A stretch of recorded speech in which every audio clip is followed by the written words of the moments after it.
Bienvenue, bien-aimés dans le Seigneur, que l'Éternel notre Dieu vous bénisse. Devant cette nouvelle vidéo, le révérend pasteur Chris Isidore Nzonga depuis le Gabon. Nous sommes très heureux d'être avec vous pour partager la parole du Seigneur. Nous saluons tous nos bien-aimés dans le monde, que l'Éternel notre Dieu vous bénisse. Nous commençons donc par la prière. Notre Père, notre Dieu, nous te sommes reconnaissants. Merci pour ces temps de grâce.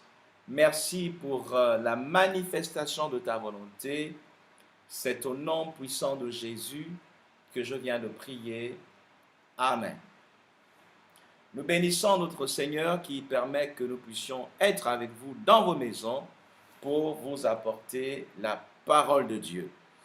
Pour ce soir, le texte que nous avons pris pour parler du Seigneur se trouve dans le psaume 103.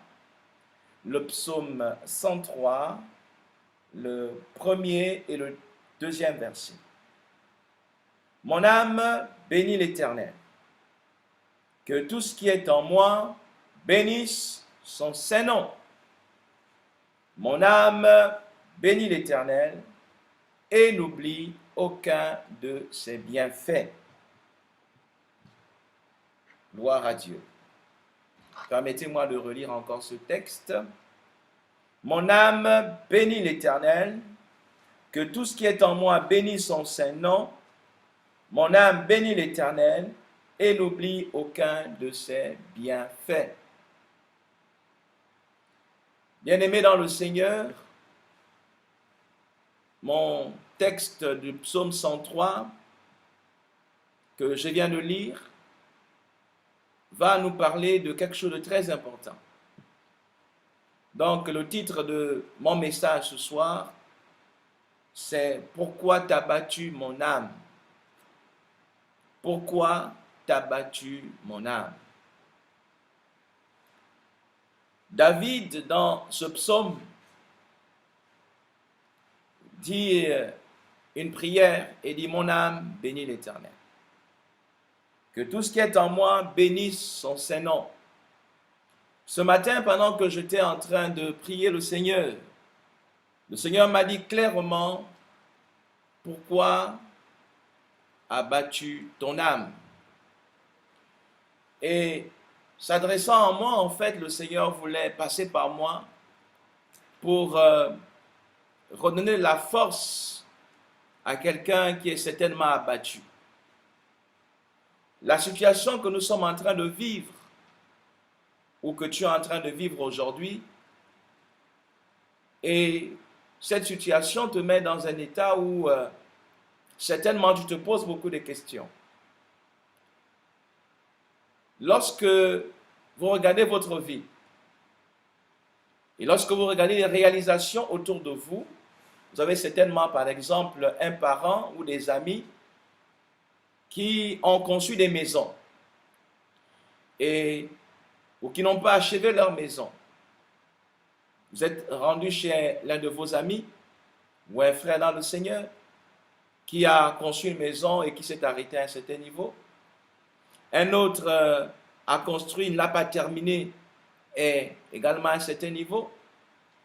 Et vous êtes allé chez quelqu'un d'autre qui est quand même entré dans sa maison mais n'est pas entièrement terminé. Et lorsque vous rentrez chez vous, vous êtes comme abattu. Parce que vous dites que finalement, beaucoup de personnes ont essayé de faire un certain nombre de choses et n'ont pas réussi. Voyez-vous, souvent les échecs des autres peuvent abattre votre âme, peuvent vous décourager. Lorsque vous voyez que ni votre grand frère, ni votre oncle, ni telle personne n'a pu atteindre un certain niveau, vous vous dites en vous-même, est-ce que moi je peux aller au-delà? David avait dit un jour dans l'un de ses psaumes, pourquoi t'as battu mon âme? Et c'est la même question que je voudrais te poser ce soir. Pourquoi ton âme est-il abattue? Il peut arriver que tu vas recevoir ton salaire, par exemple, et tu te rends compte que depuis 3 ans, 10 ans que tu es dans cette entreprise, ton salaire ne change pas. Et lorsque tu t'adresses aussi à tes collègues, c'est la même chose. Et tu te dis finalement, il n'y a pas d'autre recours. Finalement, je n'irai pas plus loin. Mais je voudrais te dire ceci, que n'établis pas ta percée sur les échecs des autres. Parce qu'en fait, chacun a sa destinée. Chacun a tracé, Dieu a tracé à chacun sa voie. La Bible dit que Dieu a manifesté ses voies à Moïse, sinon sa destinée, sa volonté à Moïse, et il a montré au peuple d'Israël ses actes. Bien-aimé dans le Seigneur, David était un homme de la même nature que nous. Il a été oint un jour alors qu'il se trouvait au champ. Il a été appelé par un serviteur de son père de revenir rapidement à la maison. Et lorsqu'il revient au terrain familial, il se rend compte que là, il y a le grand prophète, le grand Samuel, un homme dont les paroles ne tombaient pas au sol sans que les paroles étaient exécutées. C'était un homme de très grande renommée. Et cet homme était dans la maison d'Ésaïe, son père. Et lorsque le grand Samuel a vu David, Dieu l'a dit, oint cet homme, oint ce jeune homme. Et c'est alors que David a été oint. La Bible dit clairement que le prophète Samuel a versé de l'huile sur sa tête devant son père, devant ses frères, certainement devant ses sœurs, devant les gens qui étaient là, qui étaient des témoins de ce jour-là, lorsque David va être oint. Et lorsqu'il va être oint, ce jeune homme Dieu va commencer à montrer que quelque chose de différent était sur lui. Il va combattre, il va relever le défi et battre Goliath. C'est alors qu'il va rentrer au palais et va commencer à être connu par le roi, avoir des amitiés avec Jonathan, jusqu'à ce que quelque chose va se passer dans le cœur de Saül, et Saül va commencer à pourchasser David. Mais sachez que David, avant de devenir roi, a fait 40 ans dans le désert. 40 années dans le désert. Et durant ces années, David, à un moment donné de sa vie, il a dit à son âme, pourquoi t'as battu mon âme? Pourquoi t'as battu mon âme? Et dans le psaume 103, David dit, mon âme bénit l'Éternel, que tout ce qui est en moi bénisse son saint nom. Je voudrais t'encourager, bien-aimé dans le Seigneur. David, durant tout son temps, pendant qu'il était dans le désert, durant ces 40 années, je crois qu'il a ressassé dans son cœur. Il a pensé dans son cœur. Il a vu que Samuel l'avait réellement oint. Ce n'était pas quelque chose qui s'était fait en cachette. Donc pour lui, ce que Dieu avait dit devait effectivement un jour se réaliser. Et 40 ans plus tard, sinon un peu plus, David est devenu roi d'Israël. Lorsque nous prenons un autre exemple, comme l'exemple de Joseph. Joseph, ce grand rêveur, lorsque son père l'envoie en mission pour aller regarder ses frères et les apporter un peu de nourriture, lorsque les frères l'ont vu de loin, ils ont dit, voici le faiseur de songes, alors prenons-le et tuons-le. Et nous connaissons la suite. Joseph va être mis dans un puits, sorti de ce puits par l'un de ses frères, et la sagesse d'un autre frère va vouloir qu'on le vende. Il va aller en Égypte. Il sera esclave chez Potiphar. Il sera l'intendant de sa maison, jusqu'à ce qu'il va être mis en prison injustement. Mais durant toutes ces années, durant tous ces temps, je crois que Joseph n'a pas accepté que son âme soit abattue.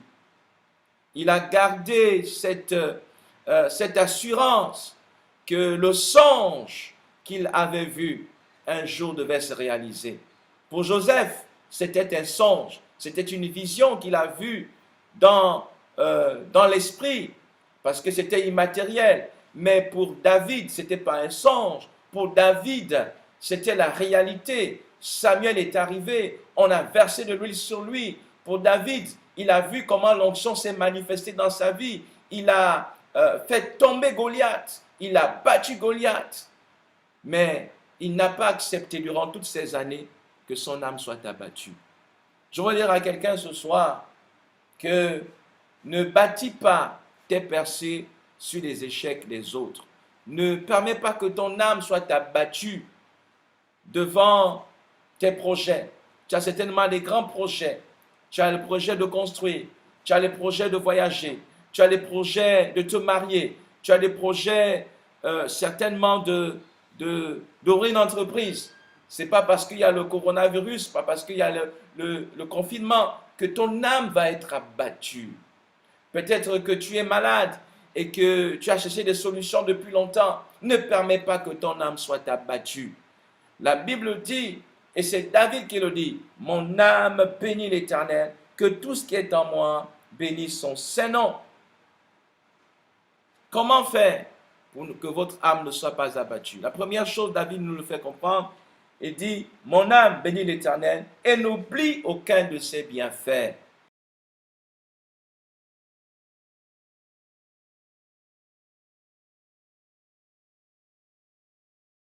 Dieu t'a fait des bienfaits, autant pour moi. Tu dois te souvenir de ce que Dieu a déjà fait. Tu dois te souvenir comment Dieu t'a guéri, comment Dieu t'a sauvé, comment Dieu t'a fait trouver du travail, comment Dieu t'a enlevé du danger. Et à chaque fois que tu vas te souvenir des bienfaits de Dieu, alors tu verras que dans ton esprit, dans ton âme, tu auras comme des forces qui vont se renouveler. Oui, bien-aimé dans le Seigneur, ce n'est pas le temps de laisser votre âme s'abattre. Que personne n'abatte votre âme. Bannissez, chassez le découragement. N'acceptez pas d'être découragé. Allez de l'avant. Dieu est devant vous.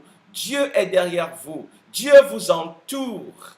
Si Dieu a parlé à votre sujet, comme il a parlé à David, comme il a parlé à Joseph, sûrement, ce que Dieu a dit va se réaliser. N'acceptez pas que votre âme soit abattue. Habakkuk, à un moment donné dans sa vie, la Bible dit qu'il est monté sur la tour parce qu'il ne comprenait pas que les temps étaient tellement difficiles. Vous savez, pendant le temps d'Habakkuk, il y avait la famine, il y avait des problèmes, l'épée, la famine avait frappé. Alors, Habakkuk est monté sur la tour et Dieu l'a dit, cette prophétie, si elle tarde, attends-la. Et j'aime bien Habakkuk parce qu'il a composé un psaume, un chant, où il dit « Je veux me réjouir dans le Dieu de mon salut. Et je veux dire comme une biche, que je veux sauter comme une biche, n'est-ce pas? Je vais être dans la joie. Je veux croire que ce que Dieu a dit à mon sujet, malgré ce qui se passe dans mon environnement, je ne permets pas que mon environnement puisse influencer mon âme. » Alors, qu'est-ce que c'est l'âme? L'âme, c'est le centre de nos émotions, c'est le centre de tout ce qui est émotionnel, l'intelligence. Mais je crois, par rapport à ce que j'ai déjà étudié jusqu'à présent, que là où se trouve mon âme, là se trouve mon cœur. Parce que lorsque la Bible parle de l'âme, la Bible veut parler également du cœur, le cœur de l'homme. Ne permets pas que ton âme soit abattue. Bien-aimé dans le Seigneur, souviens-toi ce que la parole de Dieu dit à ton sujet. Revois dans ton esprit, revois les bienfaits de Dieu et ton âme ne sera pas abattue. Les hommes t'ont-ils abandonné? Certainement, des frères t'ont abandonné, des sœurs t'ont abandonné. Dans l'état où tu es, tous t'ont abandonné. Mais ne permets pas que ton âme soit abattue. Souviens-toi des bienfaits de Dieu. Ressasse les bienfaits de Dieu. Pense à la parole prophétique qui est sur ta vie. Parce que Dieu veille sur sa parole pour l'accomplir. Est-ce que ton projet te fait peur? Même si ton projet est grand et que les autres ont échoué leur projet, Ne permets pas que les échecs des autres puissent abattre ton âme. C'est le temps, c'est le moment, c'est l'occasion que Dieu met devant toi pour aller de l'avant. Bien-aimé dans le Seigneur, toi qui es en train de me regarder ce soir, es-tu découragé? Ton âme est-elle abattue? Est-ce que tu ne vois plus l'espoir? Il y a encore un espoir. Tant que l'Éternel, notre Dieu, est vivant, tant que ton âme est vivante, Dieu peut faire encore quelque chose. Dieu peut encore changer la situation. Dieu peut encore renverser les situations. Dieu peut encore bouleverser le monde. Dieu peut faire quelque chose pour toi. Dans les évangiles, l'évangile de Marc ou dans l'évangile de Luc, vous trouverez le récit de Bartimée, fils de Timée, cet aveugle qui a commencé à crier parce qu'il a appris que Jésus passait par là. Il a dit, fils de David, aie pitié de moi. Certaines personnes l'ont repris en disant, le maître est déjà passé, arrête d'importuner le maître. Mais il a crié plus fort, Jésus, fils de David, aie pitié de moi. Il n'a pas tenu compte de son environnement. Son âme n'était pas abattue. Il n'a pas regardé à sa cécité. Il n'a pas regardé à ce qu'il était aveugle. Mais parce qu'il savait que l'homme qui passait, c'est Jésus de Nazareth, celui qui guérissait les malades, celui qui faisait recouvrer la vue aux aveugles, passait par Jéricho. Alors il n'a pas accepté que son âme soit abattue. Il s'est donné du courage. Il s'est donné du courage. Et je voudrais que tu sois comme cet homme, que tu sois comme cette femme qui avait la perte de sang depuis 12 ans. Elle s'est dit en elle-même, si je peux toucher le vêtement de Jésus, si je peux toucher le pan de sa robe, si je peux toucher son talit, si je peux toucher tout simplement, si je peux toucher, je serai sûrement guéri. Bien-aimé, même si tu as déjà fait des actions, tu as déjà beaucoup fait, tu as déjà touché, tu as déjà donné, tu as déjà fait un certain nombre de choses, continue à le faire. Continue à le faire. Ne te laisse pas décourager. Ne laisse pas les hommes t'arrêter. Ne laisse pas les femmes t'arrêter. Continue. Ne laisse pas ton âme s'abattre. Parce que notre Dieu a des projets de bonheur pour toi. Si les autres n'ont pas réussi à se marier, tu te marieras au nom puissant de Jésus. Ne laisse pas ton âme s'abattre. Prie le Seigneur. Souviens-toi des bienfaits de Dieu. Souviens-toi de sa parole. Souviens-toi de ses actions. Souviens-toi qu'il a manifesté ses voies à Moïse et ses actes aux enfants d'Israël. Souviens-toi de ces choses. Ressasse la parole de Dieu dans ton cœur et tu verras notre Dieu se manifester dans ta vie. Merci pour ces temps. Merci de nous avoir suivis. Nous terminons donc notre enregistrement par la prière. Je voudrais vous rappeler que vous pouvez nous joindre sur le numéro de téléphone qui s'affiche. Vous pouvez nous appeler en tout moment. Nous sommes prêts à vous répondre et prier avec vous. Nous avons dans toute la ville de Port-Gentil des foyers de prière et nous pouvons vous amener dans ces foyers de prière pour effectivement présenter vos sujets à notre Dieu. Donc soyez bénis. Prions le Seigneur. Notre Père, notre Dieu, nous te sommes reconnaissants. Nous croyons, ô Dieu, que tu as entendu les cris de tes serviteurs et les cris de tes servantes. Il y a des femmes, il y a des hommes, il y a des enfants, il y a des jeunes gens dont les âmes sont abattues.